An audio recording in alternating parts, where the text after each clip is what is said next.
dia a todos.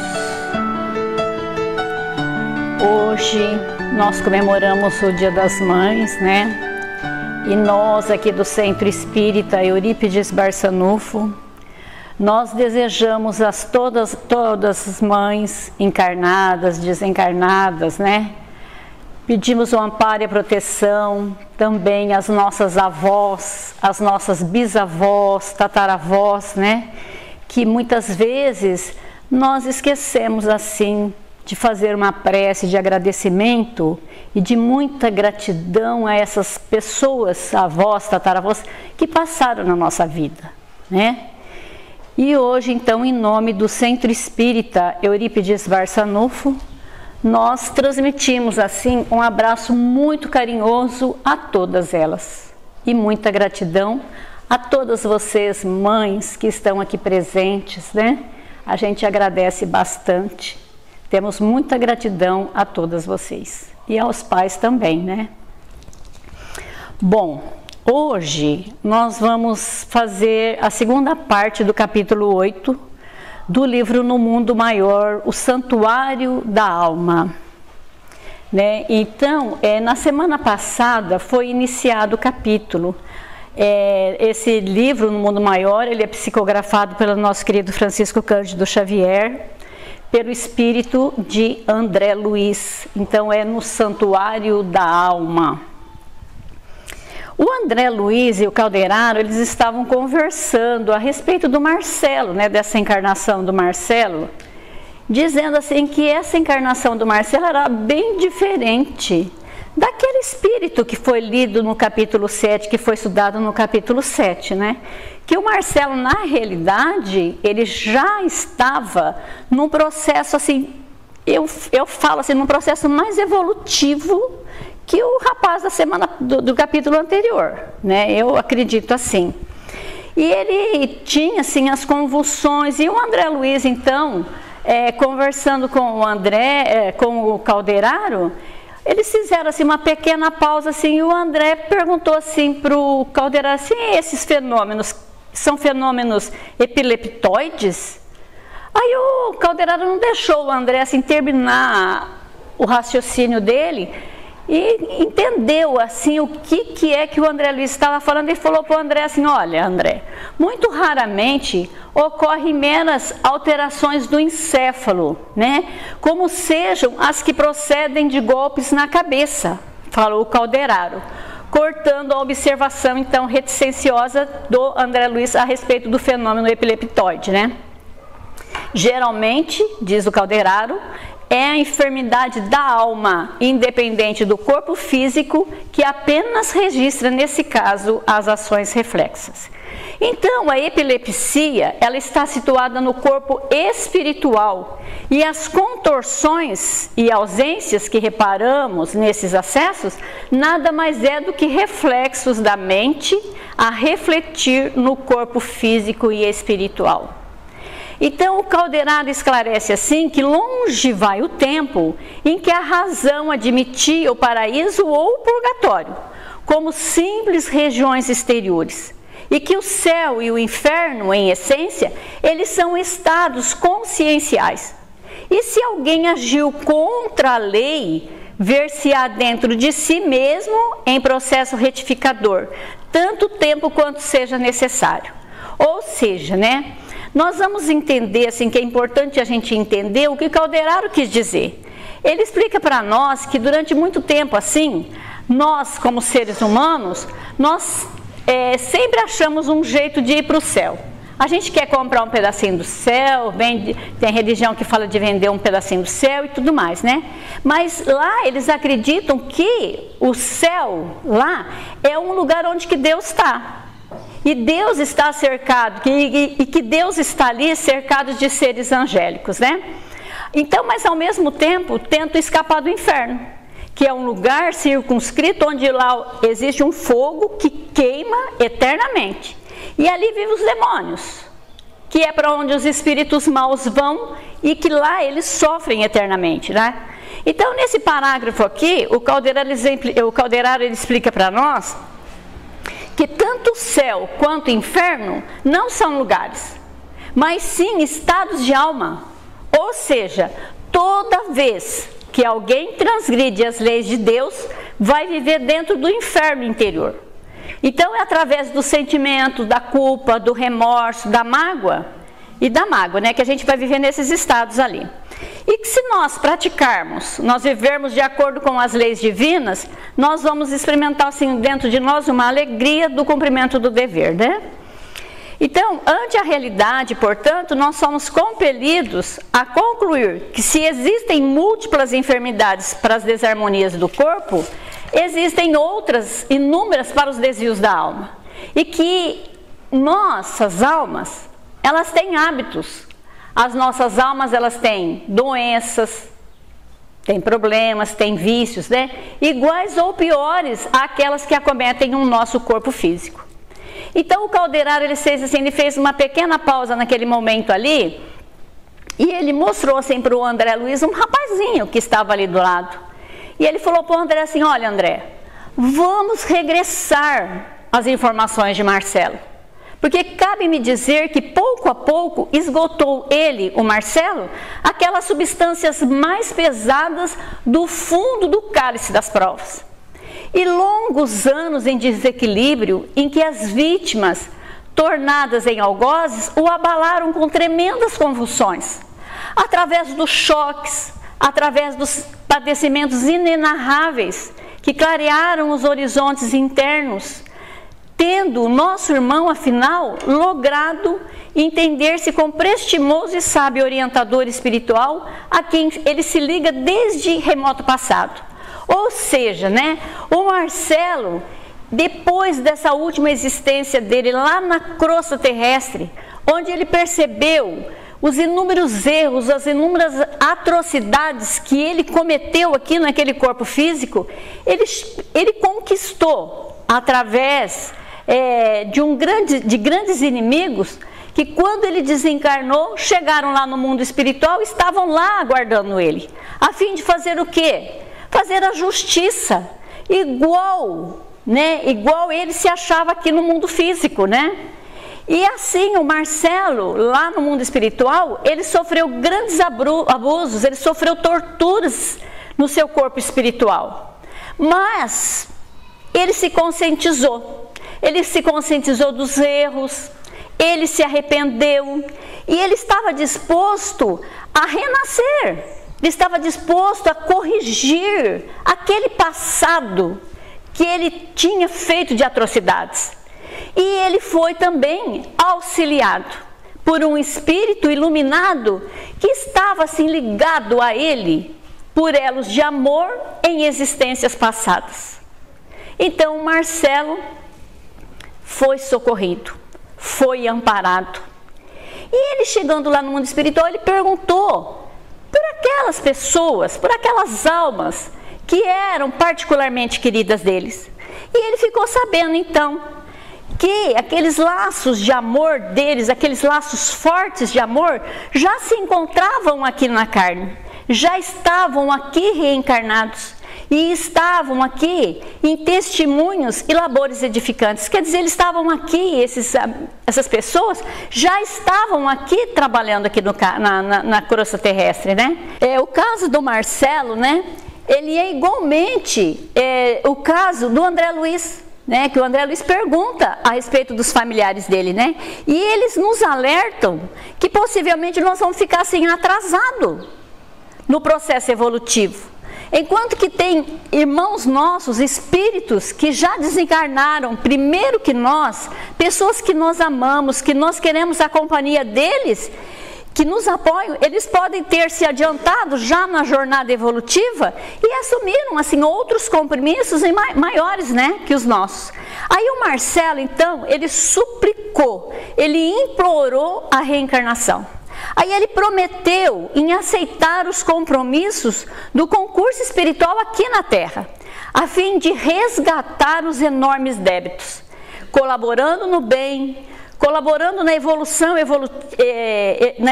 dos inimigos de outrora. Aí ele conseguiu a dádiva. Ele foi apoiado por um abnegado mentor que o estima desde muitos séculos. Então, nesse caso aqui, nós vemos o que parece comum aqui na vida espiritual, né? Após nós nos conscientizarmos dos nossos erros, todos nós imploramos o retorno do corpo físico diante dos enormes conflitos que nós vivemos. E prometemos a renovação.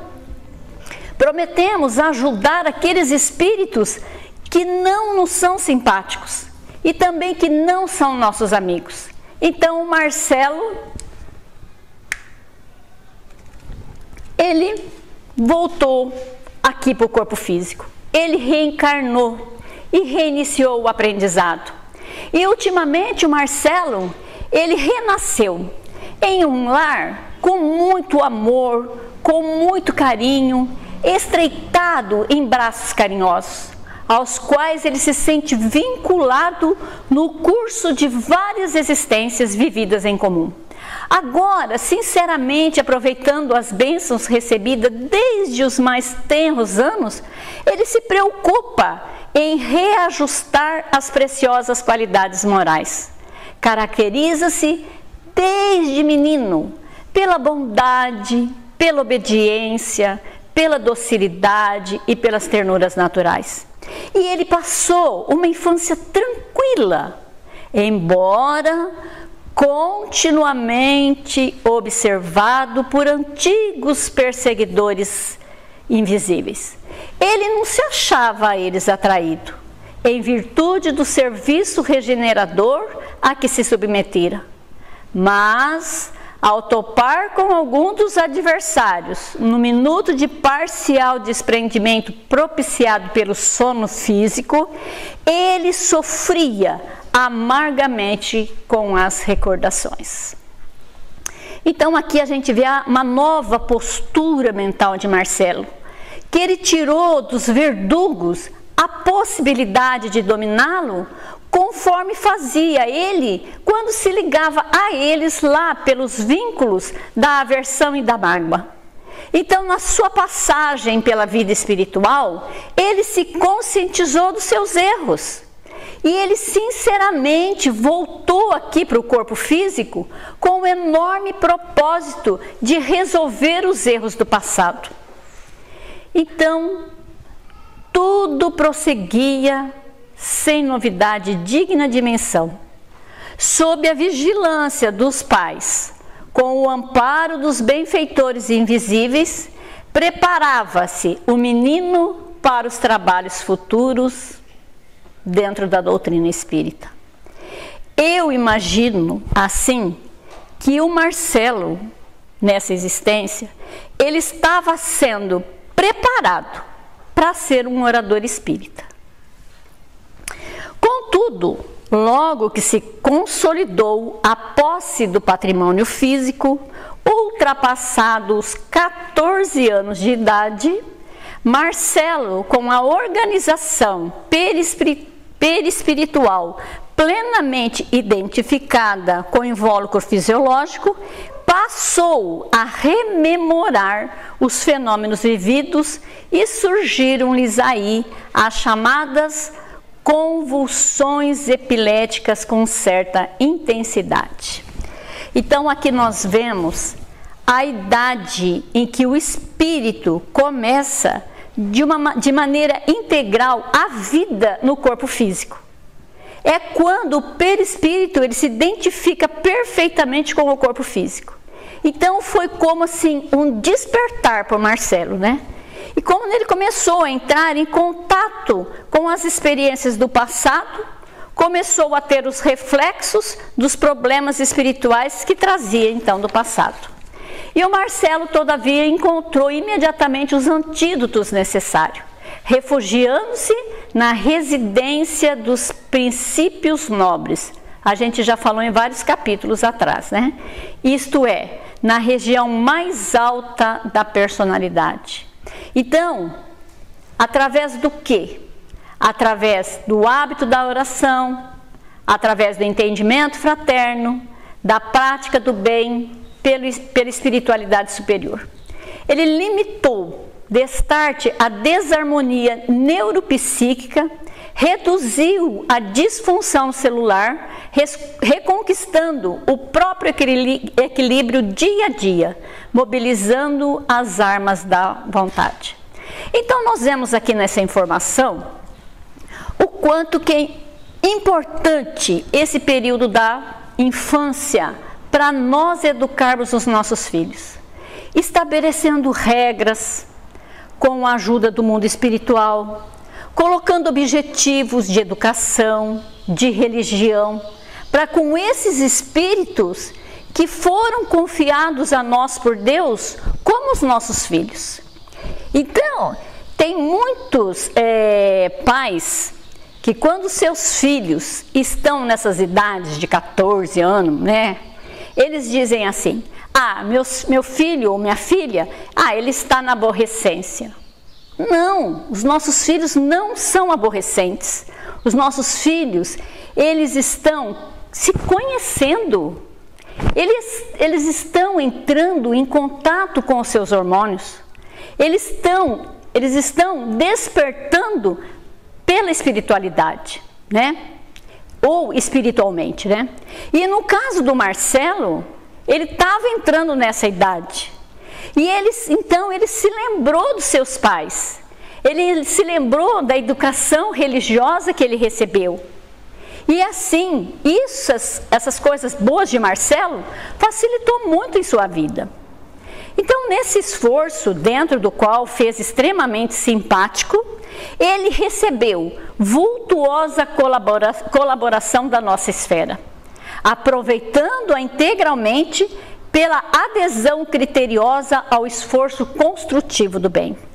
Então, quando a gente é obediente às leis, né, às sugestões dos espíritos superiores, o que acontece? Nós somos motivados por eles. E eles estarem junto conosco, nos ajudando. Então o Marcelo, recebendo a luta com serenidade, com paciência, ele instalou dentro de si várias qualidades receptivas, favorecendo-nos o concurso e dispensando por isso mesmo a terapêutica dos hipnóticos ou dos choques, a qual, provocando estados anormais no organismo perispirítico, quase sempre nada consegue, senão deslocar os males sem combater nas origens. Então, essa aceitação do Marcelo possibilitou ele a ajustar-se para ter contato mais direto com o mundo superior e também de evitar desgaste, evitar doença no seu corpo físico. Então o Marcelo oferece por isso características valiosas, atendendo às sugestões daqueles que o beneficiam.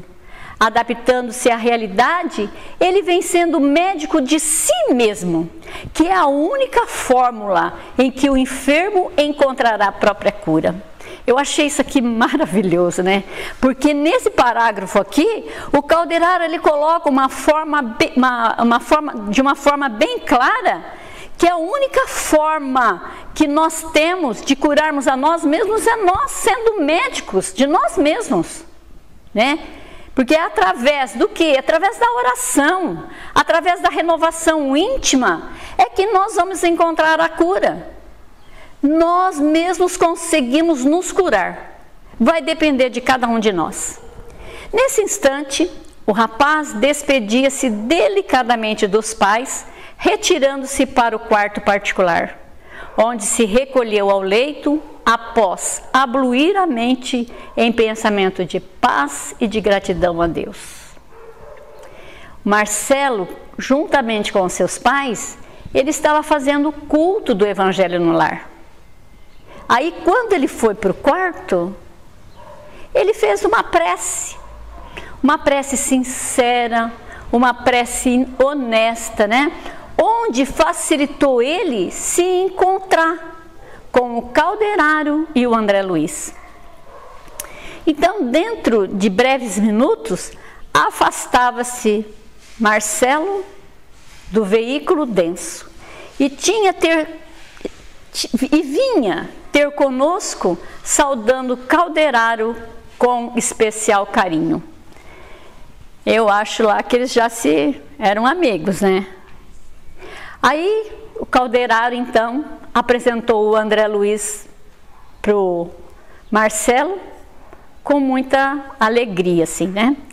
Mostrava-se o jovem profunda lucidez, abraçados a nós, ambos, com inequívocas demonstrações de alegria, comentou as suas esperanças no porvir. Expôs ardente desejo de trabalhar pela difusão do espiritismo evangélico, disposto a colaborar na obra edificante em que os genitores vêm realizando. Então, seus pais já estavam trabalhando, ou estavam, né, melhor, trabalhando pela doutrina espírita, né? Referiu-se, diz o André, para minha admiração, às atividades da colônia espiritual, indagando das minhas impressões do nosso lar, seduzindo-me pela oportunidade de conceitos e pela beleza das apreciações inteligentes e espontâneas. Ele referiu-se ao livro Nosso Lar, né, que ele havia lido. Então, Marcelo, ele era um rapazinho, né, alegre, feliz, entusiasmados nas tarefas do bem. E observamos os seus anseios, os seus desejos futuros, né?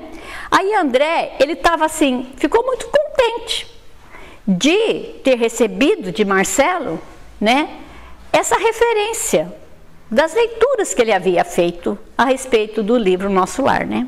E aí, nessa alegria deles, né, o André fala assim, que eles iam em conversa a meio, quando dois vultos cautelosamente se aproximaram de nós. Aí o André pergunta, né? Quem seria, senão uns míseros transeuntes? Eu, inteiramente distraído, eu continuei nos meus comentários humildes. Mas o estimado interlocutor perdeu visivelmente a calma, qual se fora tocado no íntimo por forças perturbadoras.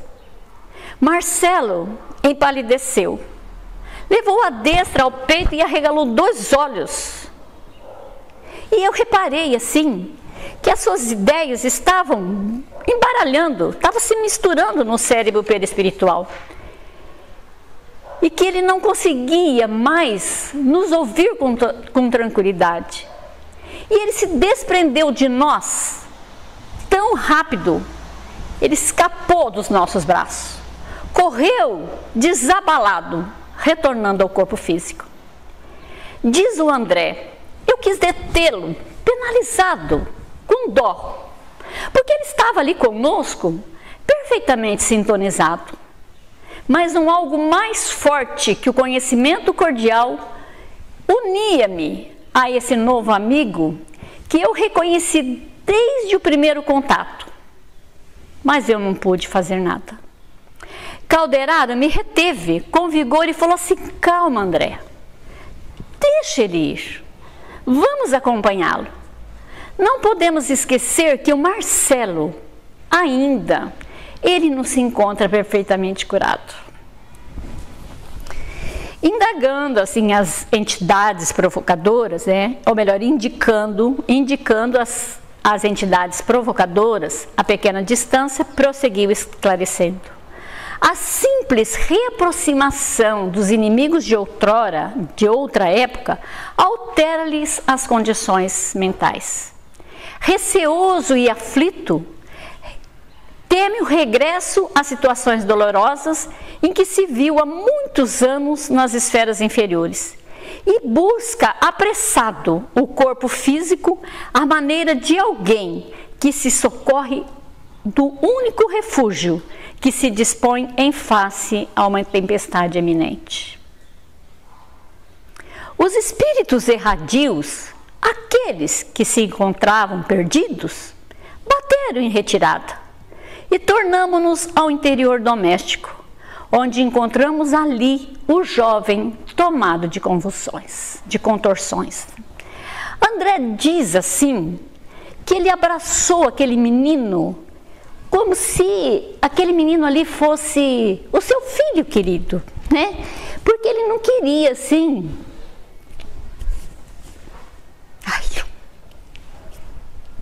Ele não queria, assim, que o Marcelo sofresse tanto quanto ele estava sofrendo ali, né? Aí ele entrou lá no quarto e ele diz assim, que o ataque diminuiu, mas não cessou de todo. Eu ergui os olhos para o orientador em muda interrogação e perguntei assim, por que tal distúrbio? O que é que está acontecendo? Se o quarto do Marcelo permanecia isolado, não tinha ali contato direto com entidades inferiores. Se permanecíamos só nós três em palestras, o que foi que aconteceu? Por que motivo a perturbação? Se nós nos mantínhamos em salutar atmosfera de sentimentos santificantes? E aí então, esse desfecho do Marcelo vai ser contado na próxima aula. E aí nós vamos saber o que realmente aconteceu com o Marcelo, que o Jefferson vai passar na próxima aula. Muito obrigada a todos e muita paz.